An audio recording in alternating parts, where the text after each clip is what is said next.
مثال کے طور پر اگر شیشے کے اوپر مٹی آئی ہوئی ہے تو اس کی صفائی کرنی پڑتی ہے. آپ کپڑا اس کے اوپر لگا دیں، شیشہ بالکل صاف ہو جائے گا. لیکن اگر کپڑا میلا ہو جائے تو کپڑے کو کوئی استری کرنے سے وہ صاف نہیں ہوتا، اس کو دھونا پڑتا ہے. فرق کیا ہے؟ فرق یہ ہے کہ شیشے کے اوپر جو مٹی تھی وہ شیشے کی سطح پہ تھی، اندر نہیں گئی تھی، اس لیے وہ صفا جلدی ہو گیا. کپڑے کے اندر جو مٹی ہے وہ اندر چلی گئی ہے. اب اس کو نکالنے کے لیے اس کو ستھرا کرنا پڑے گا، پانی میں ڈالنا پڑے گا، صابن لگانا پڑے گا، پھر وہ مٹی اس کپڑے سے جدا ہوگی اور کپڑا بالکل صاف ہو جائے گا. اسی طرح نفس کے اندر خرابی ہوتی ہے تو اس کا تزکیہ کرنا پڑتا ہے، اس کو ستھرا کرنا پڑتا ہے، محنت کرنی پڑتی ہے. اور یہ نفس کا تزکیہ حاصل کرنا ہمارے لیے لازم ہے. اللہ تعالیٰ فرماتے ہیں قد افلح من تزکا، تحقیق فلاح پا گیا وہ جو ستھرا ہوا. فلاح کہتے ہیں اس کامیابی کو جس کے بعد ناکامی نہ ہو، ایسی عزت جس کے بعد ذلت نہ ہو، اللہ کے ہاں ایسا قرب کہ جس کے بعد اس کو دوری نہ ہو، اس کو فلاح کہتے ہیں. اور یہ اس شخص کو ملتی ہے جو اپنے نفس کا تزکیہ کرتا ہے. حضرت ابراہیم علیہ السلام نے دعا مانگی تھی، ربنا وابعث فیہم رسولا، اے اللہ میں نے بیت اللہ بنا دیا ہے، عبادت سکھانے والے کو بھیج دیجئے. میں نے مدرسہ بنا دیا ہے، پڑھانے والے کو بھیج دیجئے. اور اس وقت انہوں نے 4 باتیں کہی تھیں کہ وہ پیغمبر اسلام جو تشریف لائیں گے، یتلو علیہم آیاتہ ویعلمہم الکتاب والحکمت ویزکیہم، وہ ان کے اوپر آیات کی تلاوت کریں گے، علم و حکمت ان کو سکھائیں گے اور ان کے نفوس کا تزکیہ کریں گے. تو انہوں نے تزکیہ کو 4تھے نمبر پہ بیان کیا. اللہ تعالیٰ نے اس دعا کو قبول فرما لیا اور پھر قرآن مجید میں تذکرہ کیا کہ لقد من اللہ علی المؤمنین، اللہ نے ایمان والوں پر احسان کیا کہ اپنے محبوب کو دنیا میں بھیجا، یتلو علیہم آیاتہ، وہ ان کے اوپر قرآن پاک کی آیات کی تلاوت کریں، ویزکیہم، اور ان کا تزکیہ کریں، ویعلمہم الکتاب والحکمہ، اور کتاب اور حکمت کی تعلیم دیں. اب دعا تو وہی قبول ہوئی، لیکن اس میں جو تزکیہ کا لفظ ہے وہ پہلے 4تھی جگہ پہ تھا، اب اس کو دوسری جگہ پہ بیان کیا گیا. تو قرآن مجید نے الفاظ کی ترتیب میں تبدیلی کر دی. وجہ کیا؟ کہ تزکیہ کی اہمیت کے پیش نظر. آپ ڈاکٹر لوگ ہیں، سائنس کی بات کو آسانی سے سمجھتے ہیں کہ جیسے ڈی این اے کے اندر جو چیز جہاں ہوتی ہے اس کی ایک سگنیفیکینس ہوتی ہے، امپورٹنس ہوتی ہے، اس کو آگے پیچھے نہیں کر سکتے. اگر کر دیں گے تو بہت بڑی تبدیلی آ جائے گی. اسی طرح قرآن مجید اللہ تعالیٰ کا کلام ہے، اس کا جو لفظ جہاں بھی ہے وہ میننگ فل ہے، اس کو آگے پیچھے نہیں کر سکتے. تو اللہ نے جو تزکیہ کو 2nd پلیس پہ مینشن کیا تو اس کے پیچھے ایک میسج تھا، اس کی امپورٹنس کی وجہ سے.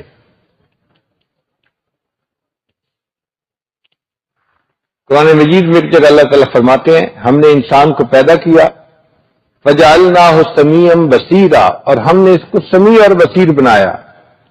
تو سماعت کا تذکرہ پہلے اور بصارت کا تذکرہ بعد میں. اور یہ بات کب کہی گئی؟ آج سے 1400 سال پہلے، جب سائنس کی بھی بنیاد ہی نہیں پڑی تھی. اور آج موسٹ ماڈرن سائنٹیفک دور میں سائنس اس بات کو ثابت کرتی ہے کہ انسان کے کان پہلے بنتے ہیں ماں کے پیٹ میں، اس کی آنکھیں بعد میں بنتی ہیں. کیونکہ سماعت کا تذکرہ پہلے ہے، بصارت کا تذکرہ بعد میں ہے۔ میڈیکل سائنس کے طلباء جانتے ہیں کہ بچے کی جب باڈی بنتی ہے تو سب سے پہلا آرگن جو اس کے باڈی میں ڈیولپ ہوتا ہے وہ اس کے کان ہوتے ہیں۔ حالانکہ عام فہم یہ کہتی ہے کہ سب سے پہلے دل بننا چاہیے، آنکھیں بننی چاہیے۔ سائنس کہتی ہے نہیں، کان بنتے ہیں۔ کان کیوں بنتے ہیں؟ اس کی وجہ یہ کہ اس کے اندر روٹ کینال ہوتی ہے اور اس کے اندر لیکوڈ ہوتا ہے، فلوئڈ ہوتا ہے، اور اس پر انسان کے پورے بیلنس کا انحصار ہوتا ہے۔ ہم جو سیدھا کھڑے ہوتے ہیں تو کیوں کھڑے ہوتے ہیں؟ ہمارے دونوں کانوں کے اندر فلوئڈ ہے، وہ ایک جگہ کے اوپر بیلنس ہوتا ہے اور دماغ کو سگنل ملتا ہے کہ میں سیدھا کھڑا ہوں۔ اگر وہ سگنل نہ ملے تو ہم تو سیدھا بھی نہیں کھڑے ہو سکتے۔ چنانچہ ایک نوجوان بیمار تھا، اور بیماری کیا تھی کہ وہ جیسے ہی زمین پہ کھڑا ہوتا تو وہ نیچے گر جاتا تھا۔ تو اس سے ہم نے پوچھا کہ آپ صحت مند ہیں، آپ کو مسئلہ کیا ہے؟ وہ کہنے لگا جی کہ جب میں کھڑا ہوتا ہوں تو مجھے محسوس ہوتا ہے کہ میں ٹیڑھا ہوں، میں اپنے آپ کو سیدھا کرنے کے چکر میں نیچے گر جاتا ہوں۔ اصل میں اس کا جو فلوئڈ کا بیلنس تھا وہ خراب تھا، تو دماغ کو غلط سگنل مل رہا ہوتا تھا۔ اس لیے انسان کی پوری باڈی کا جو توازن ہے نا وہ کانوں کے سگنل پر منحصر ہے۔ اس لیے باڈی میں کانوں کا بننا زیادہ اہم تھا، اور قرآن مجید نے 1400 سال پہلے خبر دے دی کہ انسان کو ہم نے پیدا کیا، اس کو ہم نے سمیع بنایا، پھر اس کو ہم نے بصیر بنایا۔ پہلے کان دیے، پھر اس کو آنکھیں عطا فرمائی۔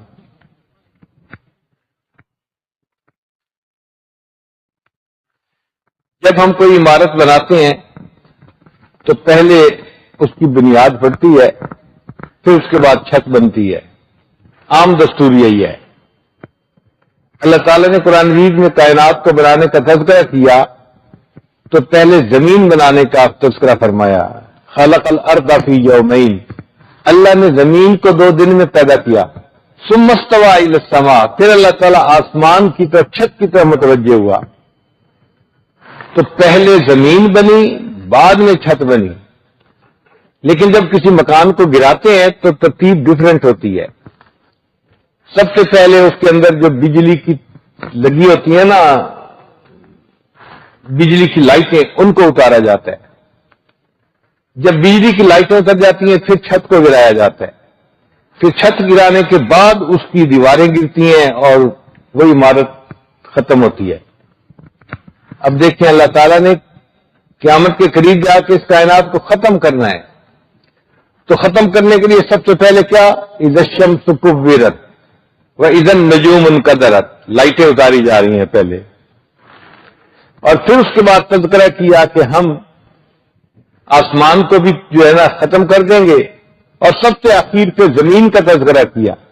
تو دیکھو، عمارت بناتے ہوئے جو ترتیب تھی قرآن نے ڈفرینٹ بتائی، جب گرانے کی ترتیب تھی تو قرآن نے ڈفرینٹ بتائی۔ تو جو لفظ قرآن مجید کا جہاں ہے وہ اسی جگہ ہی اہم ہے۔ تو اب تزکیہ کو اللہ تعالیٰ نے دوسرے نمبر پہ بیان کیا۔ اس میں یہ میسج دینا تھا کہ انسان کا تزکیہ ہونا انتہائی ضروری ہے۔ ایک اچھا آدمی اگر کوئی بات کہے تو بات کا وزن ہوتا ہے کہ یہ لکھا پڑھا ہے، شریف انسان ہے، اگر وہ بات کر رہا ہے تو بات کی اہمیت ہوگی۔ اگر وہ بندہ قسم کھا کے بات کہے تو اہمیت بڑھ جاتی ہے، اور اگر 2 قسمیں کھائے اور اہمیت زیادہ، 3 قسمیں کھائے۔ آپ سوچیں اگر کوئی بندہ 7 قسمیں کھا کے بات کرے تو بات کی اہمیت کتنی زیادہ ہوگی۔ اللہ رب العزت جو کائنات کے مالک ہیں اور خالق ہیں، انہوں نے قرآن مجید میں ایک جگہ 7 قسمیں کھا کر ایک بات کی ہے۔ فرمایا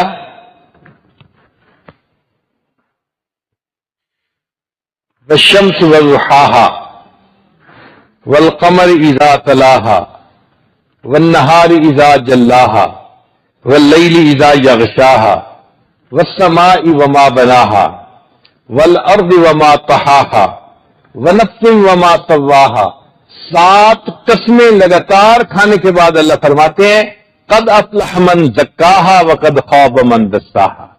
جو اپنے نفس کو ستھرا کرے گا وہ کامیاب ہوگا اور جو ستھرا نہیں کرے گا وہ ناکام ہوگا. آپ بتائیے اس سے زیادہ ایمفیسس اور کیا پلیس کیا جا سکتا ہے؟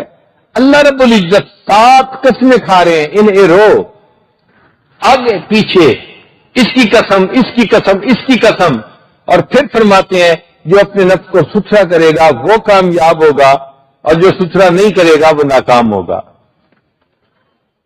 ہم اگر اپنے نفس کو ستھرا کرنے کی محنت نہیں کریں گے تو پھر سوچیں ہمارا معاملہ کیا بنے گا.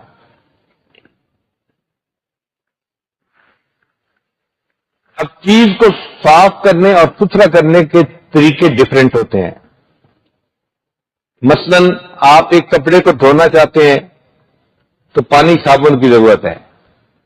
پانی صابن کے ذریعے کپڑے ستھرا ہو جائے گا، کپڑے کی میل ختم ہو جائے گی.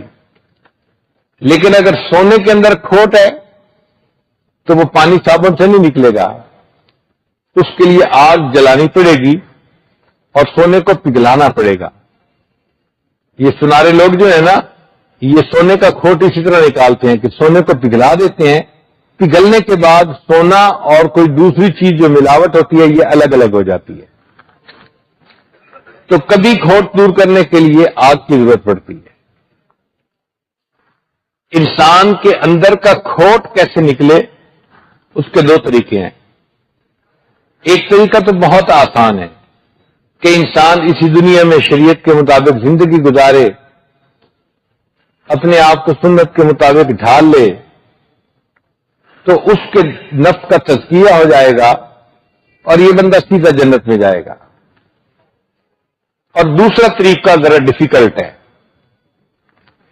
کہ انسان نے دنیا میں کلمہ تو پڑھ لیا مگر گناہ کرتا رہا، عام زندگی گزارتا رہا، تو پھر اللہ تعالیٰ اس کا آخرت میں تزکیہ فرمائیں گے. جی آخرت میں بھی تزکیہ ہوگا. منافقین کے بارے میں اللہ فرماتے ہیں کہ اللہ تعالیٰ قیامت پہ نہ ان سے کلام کریں گے، وَلَا يُكَلِّمُهُمُ اللَّهُ يَوْمَ الْقِيَامَةِ وَلَا يُزَكِّيهِمْ، اور نہ ہی اللہ ان کا تزکیہ کریں گے.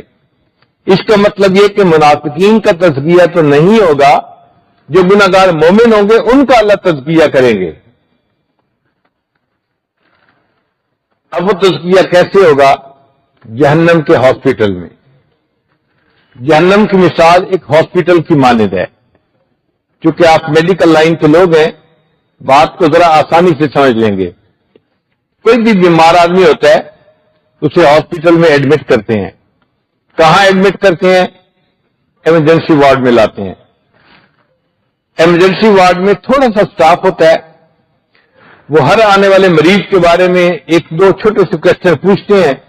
ان کو پتہ چل جاتا ہے کہ اس کو یہ دل کا مریض ہے، ہڈی ٹوٹی ہے، اس کو بخار ہے یا کسی جگہ درد ہے، تو پھر وہ ٹریٹمنٹ اس کے حساب سے دینا شروع کر دیتے ہیں. اللہ رب العزت نے بھی معاملہ ایسا ہی کیا. جو بندہ فوت ہوتا ہے قبر میں جاتا ہے تو قبر آخرت کا ایمرجنسی وارڈ ہے، اور وہاں پر 2 فرشتے ہوتے ہیں اور وہ 3 چھوٹے چھوٹے کوشچن کرتے ہیں. من ربک، من نبیک، ما دینک. کتنے چھوٹے چھوٹے سوال ہیں. ان 3 چھوٹے سوالوں سے ان کو پتہ چل جاتا ہے یہ کس لیول کا مریض ہے اور اس کے ساتھ ٹریٹمنٹ کیا کرنی ہے. پھر ویسی ٹریٹمنٹ شروع کر دی جاتی ہے. ایمرجنسی کے ڈاکٹر جو ہیں وہ اس مریض کو کچھ ضروری دوائی دیتے ہیں اور کہتے ہیں جی کہ جب بڑا ڈاکٹر آئے گا نا کل، سرجن صاحب آئیں گے، وہ آپ کی فائل بھی پڑھیں گے اور آپ سے ڈیٹیل ہسٹری بھی لیں گے اور پھر وہ فیصلہ کریں گے کہ آپ نے کس وارڈ میں جا کے ایڈمٹ ہونا ہے. بالکل یہی معاملہ. قبر میں تو ٹریٹمنٹ فوری دے دی جاتی ہے. قیامت کے دن انسان کھڑا ہوگا تو طبیب اعظم اللہ رب العزت اس بندے سے 4 سوال پوچھیں گے. یہ زندگی کی ہسٹری ہوگی. اے میرے بندے تو نے زندگی کیسے گزاری، تو نے جوانی کیسے گزاری، تو نے کہاں سے کمایا اور کہاں پہ خرچ کیا، اور تو نے اپنے علم کے اوپر کتنا عمل کیا۔ کسی آدمی کے پاؤں اپنی جگہ سے ہل نہیں سکتے جب تک اس کا جواب نہیں دے گا۔ اس سے پتہ چل جائے گا کہ مریض کی بیماری کیسی ہے۔ پھر اللہ تعالیٰ نام اعمال کو دیکھیں گے، یہ مریض کی فائل ہے جس کو پڑھیں گے، اس میں کیا کچھ لکھا ہوا ہے۔ پھر اللہ تعالیٰ فیصلہ کریں گے اس بندے نے جہنم کے کس درجے کے اندر جانا ہے۔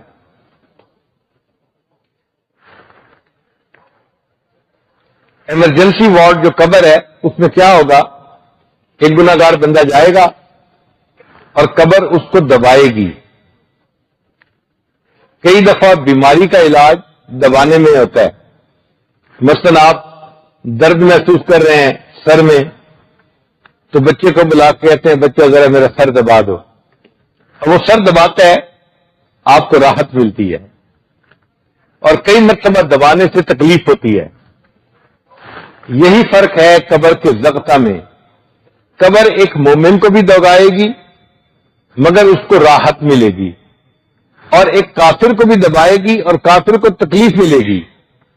حدیث مبارکہ ہے کہ ایک طرف کی پسلیاں دوسری طرف چلی جائیں گی، اتنا قبر دبائے گی۔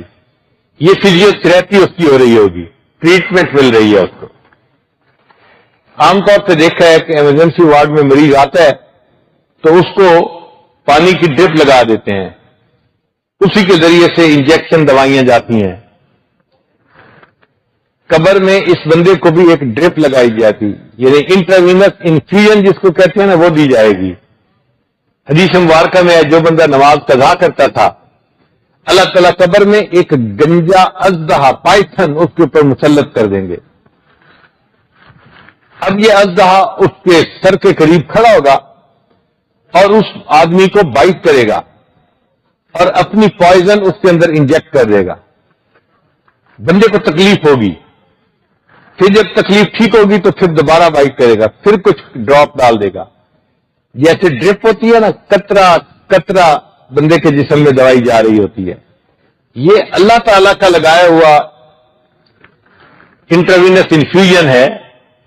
یہ پانی کی بوتل اللہ نے اس کو بنا دیا اور یہ زہر کا قطرہ قطرہ دوائی کا ڈال ہے اور بندے کی ٹریٹمنٹ چل رہی ہے۔ اب اس تکلیف میں یہ بندہ اس وقت تک رہے گا جب تک قیامت قائم نہیں ہو جاتی۔ پھر قیامت کے دن اللہ کے سامنے پیش ہوگا، اللہ تعالیٰ اس سے کوشچن پوچھیں گے، اس کے نامہ اعمال کو دیکھیں گے، پھر حکم دیں گے کہ اس بندے کو جہنم میں لے کے جاؤ۔ اور جہنم کے مختلف درجات ہیں۔ سب سے نیچے کا جو درجہ ہوگا اس میں منافق ہوں گے۔ قرآن مجید نے بتا دیا، ان المنافقین فی الدرک الاسفل من النار، آگ کے سب سے نیچے کے حصے میں منافق لوگ ہوں گے، اور سب سے اوپر کے حصے میں گناہگار ایمان والے ہوں گے۔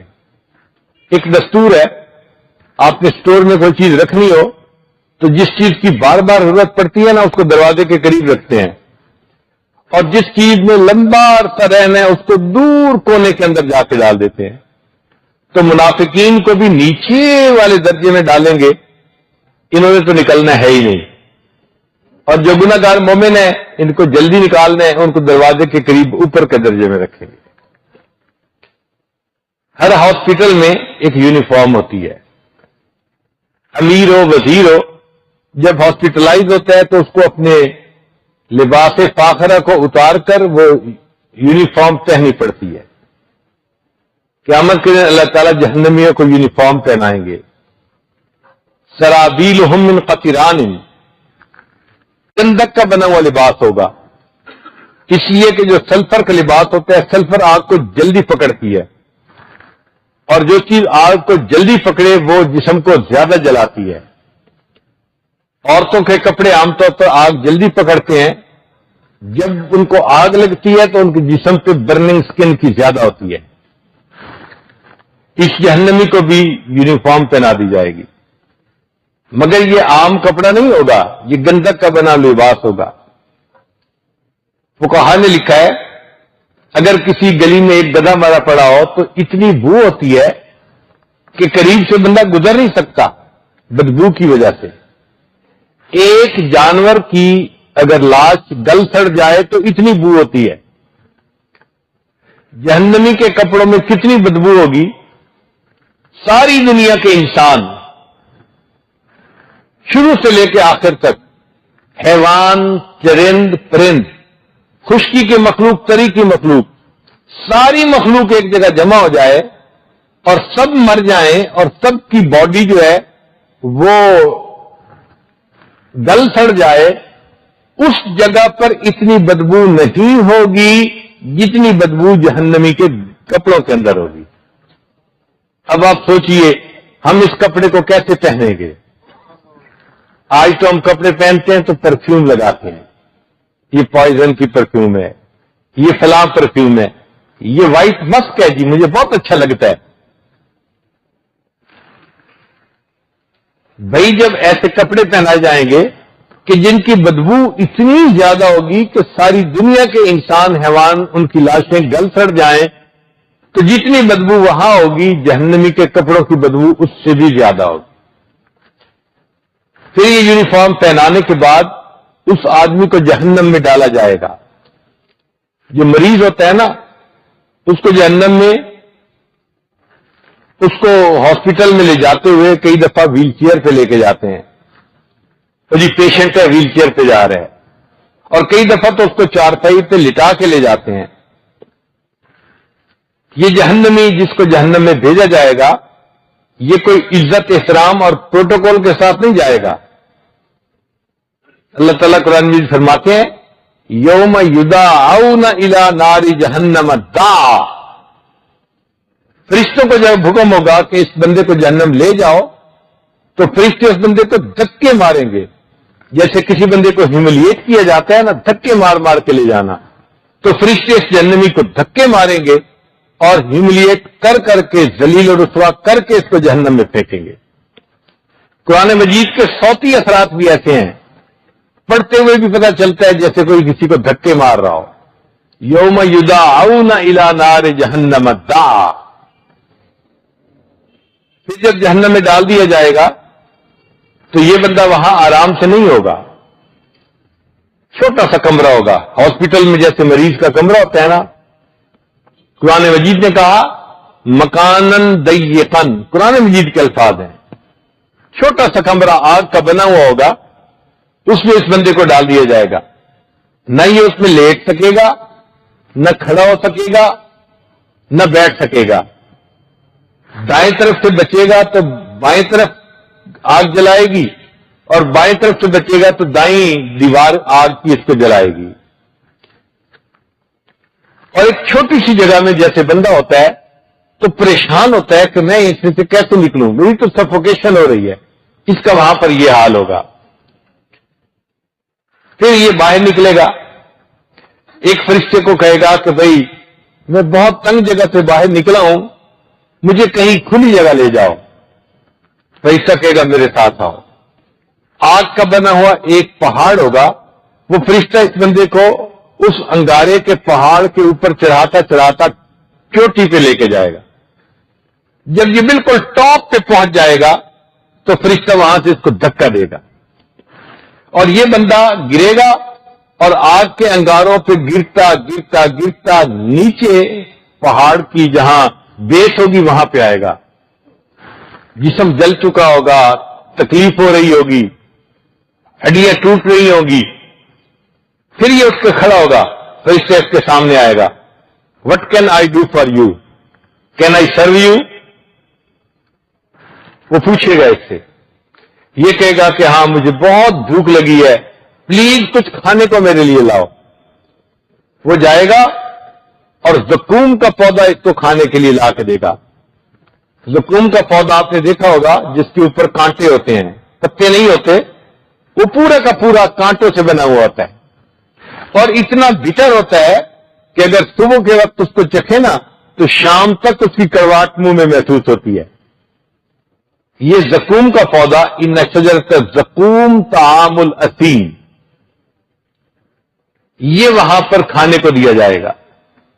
اس بندے کو اتنی بھوک لگی ہوگی کہ یہ اس کو کھانا شروع کرے گا، لیکن جب اس کو بائٹ کرے گا، کھائے گا، تو وہ زقوم اس کے گلے کے اندر جا کے اٹک جائے گا، نہ نگلتے بنے گی نہ اگلتے بنے گی۔ اب اور مصیبت میں پھنس گیا، پھر کہے گا جی کچھ مجھے پینے کو دو تاکہ میرا لقمہ نیچے جائے۔ اب اس کو پینے کے لیے وہاں پہ کوئی کوک پیپسی نہیں دی جائے گی، روح افزا کا شربت نہیں دیا جائے گا، وہاں پر اس کو پینے کے لیے ایک عجیب مشروب دیا جائے گا۔ قرآن مجید فرماتے ہیں وَلَا طَعَامٌ إِلَّا مِنْ غِسْلِينٍ لَا يَأْكُلُهُ إِلَّا الْخَاطِئُونَ، جہنمیوں کے زخموں سے جو خون اور پیپ بہے گی وہ گرم گرم ایک پیالے میں ڈال کے، اس کو غسلین لکھا ہے، وہ اس کو پینے کے لیے دی جائے گی۔ اب آپ سوچئے زخم کے اندر پس ہو تو کتنی بو ہوتی ہے، قریب کھڑا نہیں ہوا جاتا، وہ پیپ اور وہ خون گرم اس کو پینے کو دیا جائے گا، اور اتنی پیاس ہوگی کہ یہ اس کو پیے گا۔ حدیث مبارکہ میں ہے جب پیے گا تو اس کی جتنی انتڑیاں ہوگی سب کٹ کے پخانے کے راستے باہر چلی جائیں، اور اتنی تکلیف میں سے گزرے گا، پھر اللہ تعالیٰ اس کو دوبارہ پھر ریسیٹ کر دیں گے، پھر صحیح ہو جائے گی صحت، پھر دوبارہ یہ فرشتے کو کہے گا مجھے کسی کھلی جگہ لے جاؤ، وہ کہے گا آ جاؤ میں آپ کو پہاڑ کی چوٹی پہ لے جاتا ہوں، یہ سائیکل پھر سٹارٹ ہو جائے گا، بار بار ایسا اس کے ساتھ ہوگا، اور یہ تکلیف کے بعد تکلیف اٹھائے گا، اس کے جسم کی جلد جلے گی اور اللہ تعالیٰ جلد کو پھر ٹھیک کر دیں گے۔ بدلناہم جلودا غیرہا لیذوقوا العذاب۔ آپ سوچئے یہ بندہ کتنی تکلیف کے عالم میں ہوگا۔ جیسے بندے کی بیماری ہوتی ہے نا، اس کی غذا بھی ویسی ہوتی ہے۔ ایک ہارٹ پیشنٹ آتا ہے، اس کو چربی والا کھانا بالکل نہیں دیتے، سب پراٹھے بند ہوتے ہیں اس کے لیے۔ شوگر کا مریض آتا ہے تو میٹھی چیز اس کے لیے بند ہوتی ہے۔ اسی طرح جہنمی میں جس قسم کا مریض ہوگا اسی قسم کی ٹریٹمنٹ دی جائے گی۔ ایک بندہ زکوٰۃ نہیں دیتا تھا، قرآن مجید میں کہا گیا اللہ تعالیٰ اس کے مال پیسے کو سونے چاندی کی شکل میں لمبے لمبے سلاخیں بنا دیں گے، جیسے سٹیل کے راڈ ہوتے ہیں، سریے ہوتے ہیں، ان سریوں کو جہنم کی آگ کے اندر گرم کیا جائے گا، اور جو سرخ گرم ہو جائیں گے فَتُقْوَى بِهَا جِبَاهُهُمْ، ان کے ماتھے کو داغا جائے، وَجُنُوبُهُمْ وَظُهُورُهُمْ، ان کے پہلوؤں کو اور ان کی پیٹھ کو داغا جائے گا، اور کہا جائے گا هَذَا مَا كَنَزْتُمْ لِأَنفُسِكُمْ فَذُوقُوا مَا كُنتُمْ تَكْنِزُونَ، یہ مال تھا نا جو دنیا میں جمع کر کے رکھتا تھا، اب ذرا چکھ مزہ اس کا۔ آپ بتائیں جب گرم سرخ راڈ سے انسان کے جسم کو جلائیں تو کتنی تکلیف ہوتی ہے۔ یہ جہنمی زکوٰۃ نہ دینے کی وجہ سے کتنی تکلیف میں سے گزرے گا۔ ایک وہ نوجوان ہوگا جو اپنی آنکھوں پہ کوئی کنٹرول نہیں رکھتا تھا، گھر سے نکلے ادھر بھی نظر پڑ رہی ہے، غیر محرم پر ادھر بھی، وہ تماشے دیکھتا پھرتا ہے۔ حدیث پاک میں ہے اللہ تعالیٰ فرشتوں کو حکم دیں گے اور وہ اسی طرح سلائیاں ہوں گی لوہے کی، ان کو گرم کر کے اس کی آنکھوں میں پھیریں گے، جیسے سرمے کی سلائی آنکھ میں پھیرتے ہیں نا، سرما ڈالتے ہیں۔ یہ غیر محرم کو دیکھتا تھا، آج اس کی آنکھوں میں آگ کی سلائیاں پھیری جائیں گی۔ ایک بندہ ہوگا جو دوسروں کے دل جلاتا تھا، ان کی غلطیاں کوتاہیوں کو دیکھ کے لوگوں میں بیان کرتا تھا، تو لوگوں کے دل دکھتے ہیں، وہ لوگوں کے دل دکھاتا تھا۔ ان کے لیے اللہ نے ایک الگ سیکشن بنایا ہوگا، اس سیکشن کا نام ہوگا ویل۔ اللہ فرماتے ہیں ویل لکل ہمزۃ لمزہ، عیب جو اور عیب گو، اس بندے کے لیے ویل کا عذاب ہوگا۔ یہ دو الگ الگ بیماریاں ہیں۔ ایسی مائکروسکوپک نگاہ ہونا کہ دوسرے پہ نظر پڑے تو اس کی چھوٹی چھوٹی غلطیوں کو بھی نوٹ کر لینا، یہ ہے عیب جوئی، اور اگر کسی کے عیب کا پتہ چل جائے اس کو لوگوں میں بیان کرتے پھرنا، یہ ہے عیب گوئی. یہ دو الگ بیماری ہیں. کئی دفعہ دونوں بیماریاں ایک ہی بندے میں ہوتی ہیں. تو ایسے بندے کو اللہ تعالیٰ اس ویل کی جگہ پر پہنچائیں گے اور وہاں پر ایک آگ کا بنا ہوا کالم ہوگا. آگ جل رہی ہوگی اور ستون ہوگا آگ کا. اس بندے کو آگ کے ستون کے ساتھ باندھ دیا جائے گا. جیسے ایکس رے لینا ہوتا ہے نا، تو مریض کو کہتے ہیں جی آپ جیسے بھی ہیں آپ کو بس اس دیوار کے ساتھ لگ کے تھوڑی دیر کھڑا ہونا پڑے گا. 1 منٹ کے لیے اما جی کھڑی ہو جائیں، بس پھر ہم آپ کو نیچے بٹھا دیں گے. اسی طرح اس بندے کو آگ کے بنے ہوئے اس ستون کے ساتھ باندھ کے کھڑا کر دیں گے. اور پھر اس کے بعد کیا ہوگا؟ نیچے زمین کے اوپر انگارے ہوں گے. نار اللہ الموقدہ التی تطلع علی الافئدہ، قرآن مجید میں ہے. وہ آگ کے انگارے اٹھیں گے اور سیدھا اس بندے کے دل کو آ کر جانا ہٹ کریں گے، دل کو آ کر لگیں گے. یہ دنیا میں لوگوں کے دل دکھاتا تھا، آج اس بندے کے دل کو ٹارگٹ کیا جائے گا. جیسی کرنی ویسی بھرنی. جیسے لیزر گائیڈڈ راکٹ ہوتے ہیں نا کہ جب چھوٹتے ہیں تو سیدھا ٹارگٹ پہ جا کے لگتے ہیں، یہ آگ کے انگارے اللہ کے بنائے ہوئے لیزر گائیڈڈ راکٹ ہیں. یہ بندے کے سیدھا دل کے اوپر جا کر ہٹ کریں گے. اب آپ سوچئے، بندہ آگ کے کالم کے ساتھ بندہ کھڑا ہے اور جو انگارہ اٹھتا ہے وہ دل کو آ کے جو ہے نا وہ جلاتا ہے. انسان کی کیا کیفیت ہوگی، کیا حالت ہوگی؟ پھر ایک بندہ ہوگا جس نے دنیا میں زنا کا ارتکاب کیا اور توبہ بھی نہیں کی. اگر توبہ کر لی تو اللہ معاف کر دیتے ہیں. اس نے توبہ بھی نہیں کی.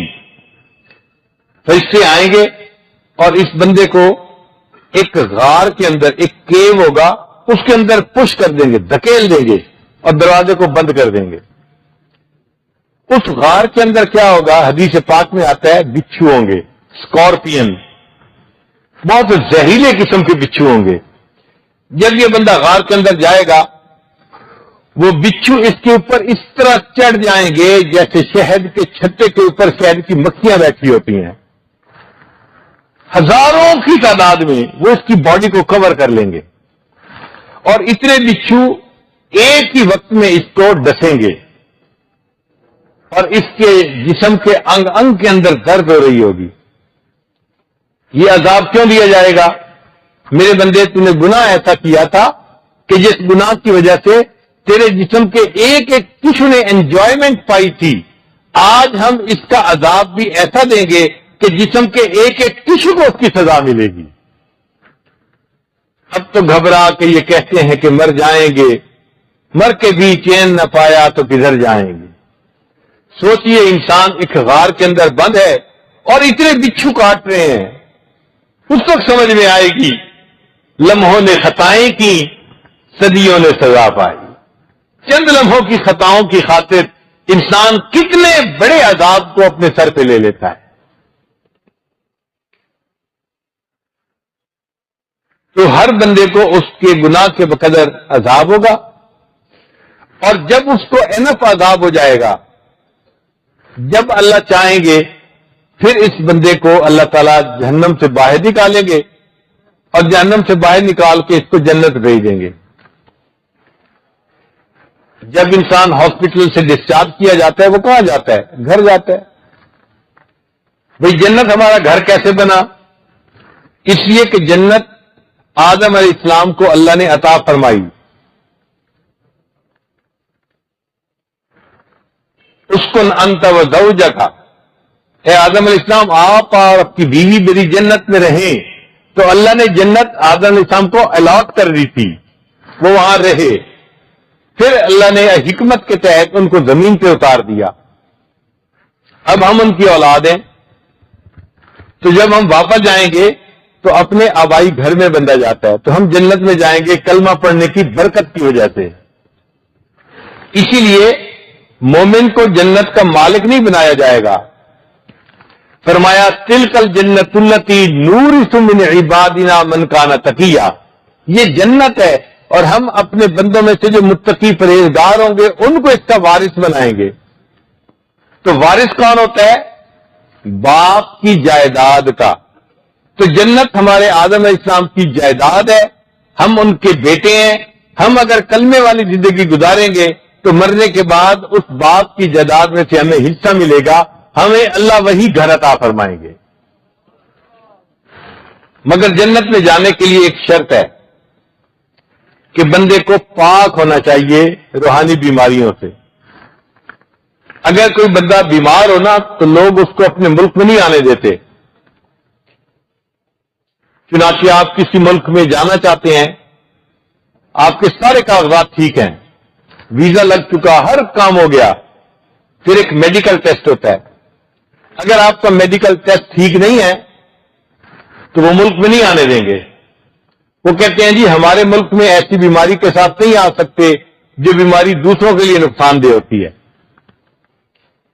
ہمارے قریبی عزیز تھے، انجینئر تھے، انہوں نے دبئی میں جاب کے لیے اپلائی کیا اور 3000 کینڈیڈیٹس میں سے وہ اکیلے سلیکٹ ہوئے. تو بڑے خوش تھے کہ جی 3000 کینڈیڈیٹس تھے اور صرف میری سلیکشن ہوئی ہے. میرا جی پی اے بھی بہت اچھا تھا اور میرے کوشچن بھی اچھے ان کے آنسر دیے اور یہ اور وہ، اور بس مجھے تو جاب بڑی اچھی مل گئی اور پے بھی بہت زیادہ تھی اور بینیفٹس بھی بہت زیادہ تھے، بہت فرنج بینیفٹس تھے. ہم نے ان کو دعا دی. کچھ 4-5 دن کے بعد اس نے فون کیا اور بچے کی طرح بلک بلک کے رو رہا تھا. میں نے پوچھا کیا ہوا؟ کہنے لگے جی کہ سارے کام ہو گئے تھے، میڈیکل ٹیسٹ کروانا تھا.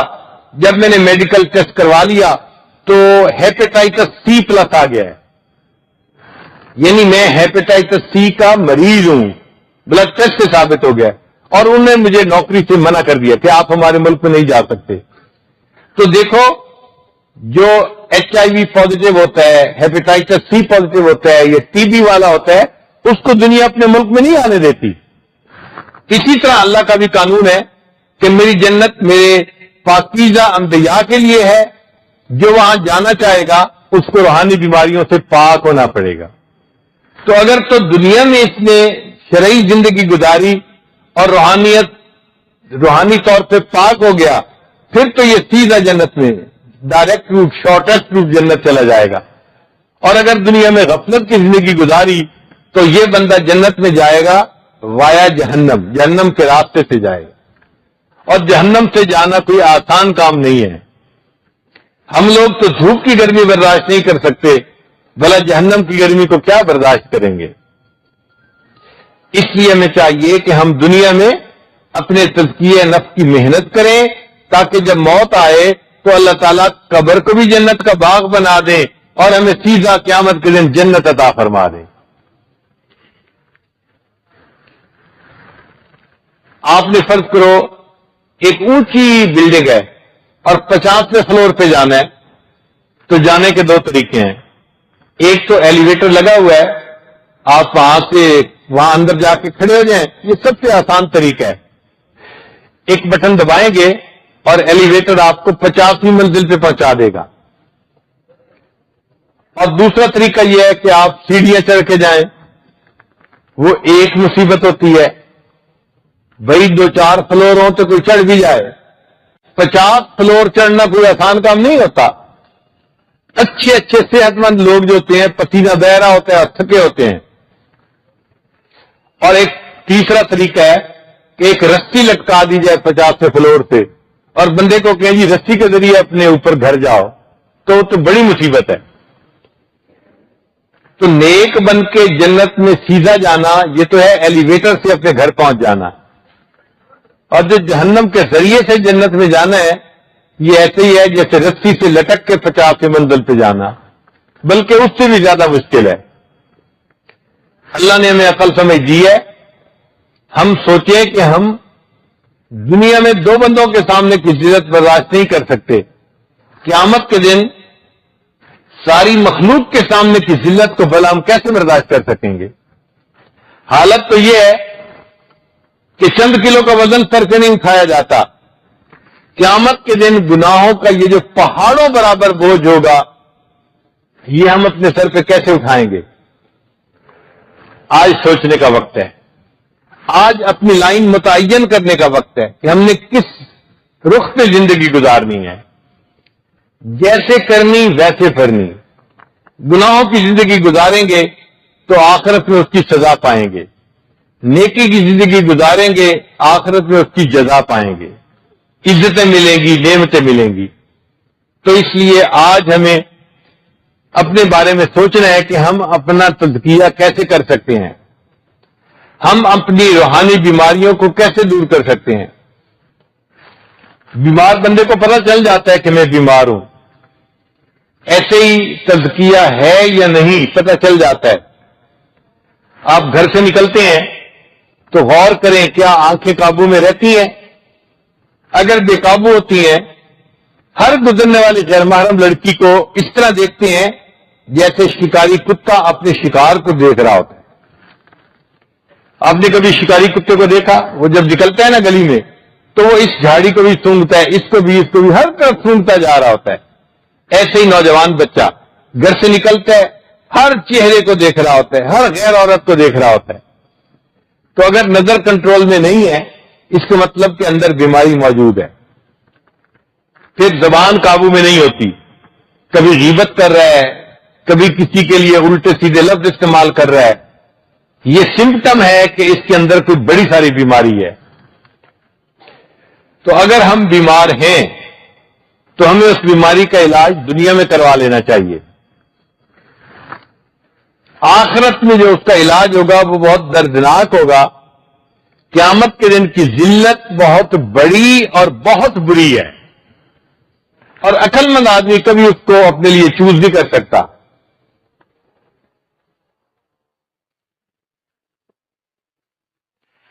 بلکہ اگر قیامت کے دن اللہ تعالیٰ کسی بندے کو چوائس دے، میرے بندے دو آپشن ہے تیرے پاس، ایک یہ کہ تو خود ہی جہنم میں چلا جا والنٹیئر، یا ہم تیرا جو نامہ اعمال ہے نا وہ تیرے سارے رشتہ داروں کے سامنے کھول دیتے ہیں۔ جب باپ کو کہیں گے نا کہ تیرا نام اعمال تیرے بچوں کے سامنے کھولیں گے، وہ کہے گا یا اللہ میں ہی جہنم میں چلا جاتا ہوں، میرے نام اعمال کو دوسروں کے سامنے نہ کھولنا۔ اگر اللہ بیوی کو چوائس دیں گے جہنم میں چلی جا، ورنہ تیرے نام اعمال کو تیرے خاوند کے سامنے کھولتے ہیں۔ ماں کو چوائس دیا جائے گا جا جہنم میں، ورنہ تیرے نام اعمال کو تیری اولاد کے سامنے کھولتے ہیں۔ ماں کہے گی اللہ میں جہنم میں جا کے جل جاتی ہوں، میری زندگی کی کرتوت میرے بچوں کے سامنے مت کھولنا۔ تو حالت تو ہماری یہ ہے کہ ہم اس کو افورڈ ہی نہیں کر سکتے کہ ہمارا نام اعمال کسی دوسرے کے سامنے کھولا جائے۔ ساری مخلوق کے سامنے نام اعمال کھولا گیا تو پھر کیا بنے گا؟ اس لیے بہتر یہ ہے کہ ہم دنیا میں ہی توبہ کر کے اپنے پچھلے گناہوں کی معافی مانگیں اور ایک نیکی کی زندگی گزار کے سیدھا ڈائریکٹ جنت جانے والا جو شارٹ روٹ ہے وہ اختیار کریں۔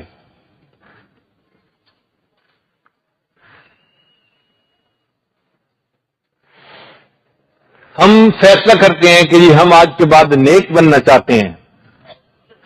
اس کا طریقہ کار کیا ہے کہ پچھلے گناہوں سے سچی توبہ اور آئندہ گناہ نہ کرنے کا دل میں مصمم ارادہ کرنا، یہ پہلی شرط ہے۔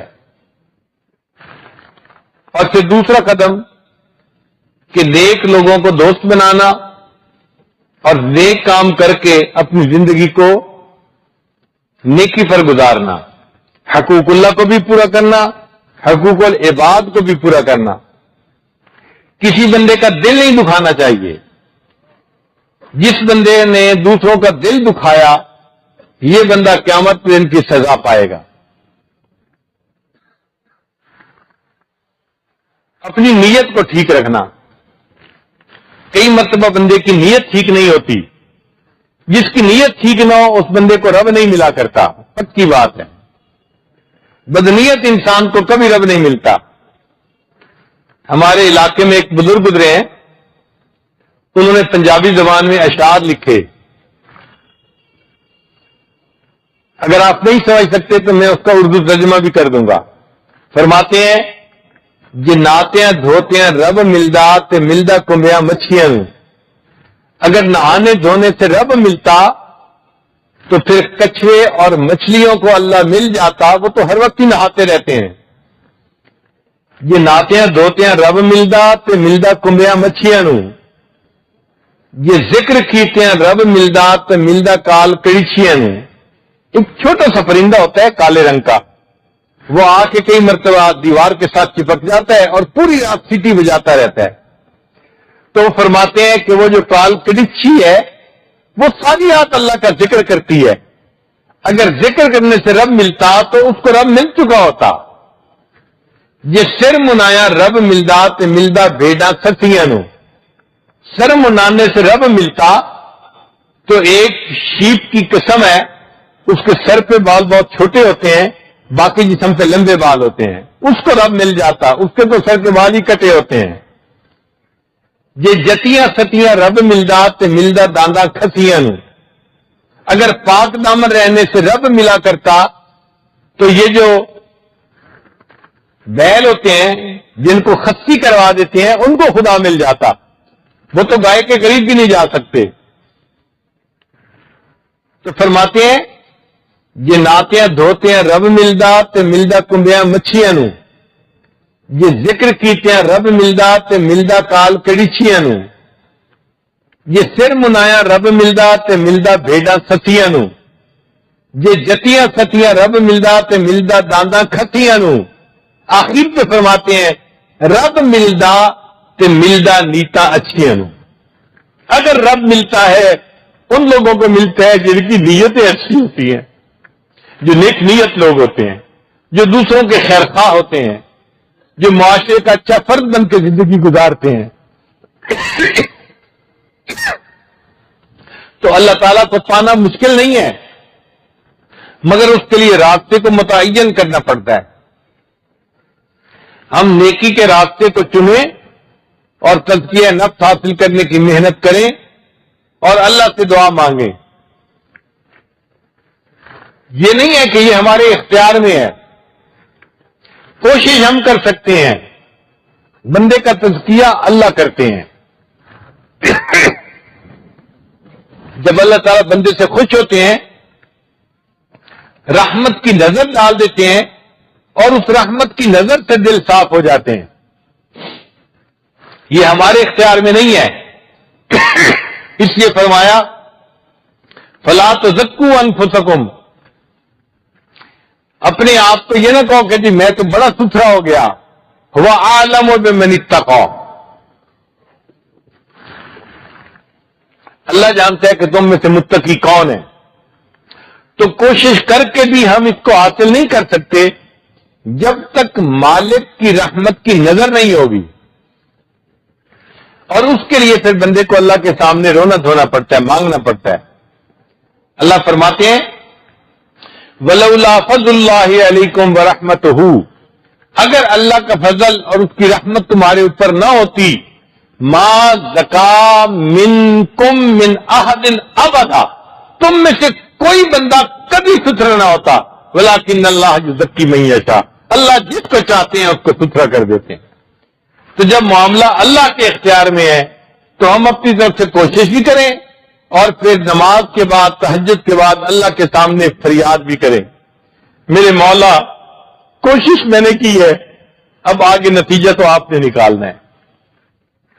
مالی داکم پانی دینا تو بھر بھر مشکا پاوے. مالی کا کام ہوتا ہے کہ وہ درخت اور پودے کو بھر بھر کے پانی ڈالے، مشکے پانی کی ڈالے. مالک دا کم پھل پھل لانا لاوے یا نہ لاوے.